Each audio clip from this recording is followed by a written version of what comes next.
यो चाहिँ स्लाइड गरेको काठको धुलोको बल सेलाइसक्यो। अब हामीले यसमा बिउ हाल्ने प्रक्रियामा छौँ।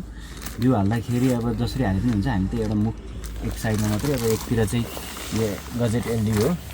यसमा चाहिँ 3 घन्टा बोइलरमा स्लाइस गरेर हामीले निकालिसक्यौँ। अब यसलाई टक्करसँगले अलिक छिटो ढुसी अथवा माइसिलिया रनिङको लागि चाहिँ यसरी दुईतिर राख्न सक्यो।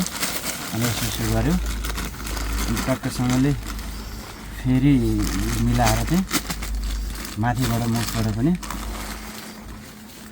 टक्क लगभग 60-70 ग्राम जति बिउ चाहिँ हाल्यो भने राम्रो हुन्छ। अनि यसमा चाहिँ तपाईँको अब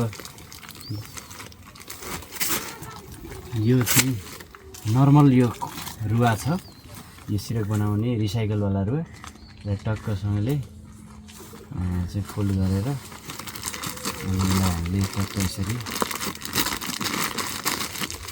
गरेर रबरले टक्क बाँधिसके पछाडि अब यो चाहिँ के भन्दाखेरि बाहिरबाट भुसुनाले पनि सङ्क्रमण गरेन र ब्याक्टेरियल, भाइरल, फङ्गल इन्फेक्सन भन्ने किन यसले फिल्टरको काम गर्छ, यसलाई अक्सिजन पनि पुग्छ अनि राम्रो हुन्छ। अनि यहाँ हामी अपडेट गर्दै गर्छौँ, हजुरले देख्न सक्नुहुन्छ। यो चाहिँ हामीले अहिले नेपालमा यो खेती पद्धतिलाई चाहिँ विकास गर्नुपर्छ भनेर लागिरहेका छौँ।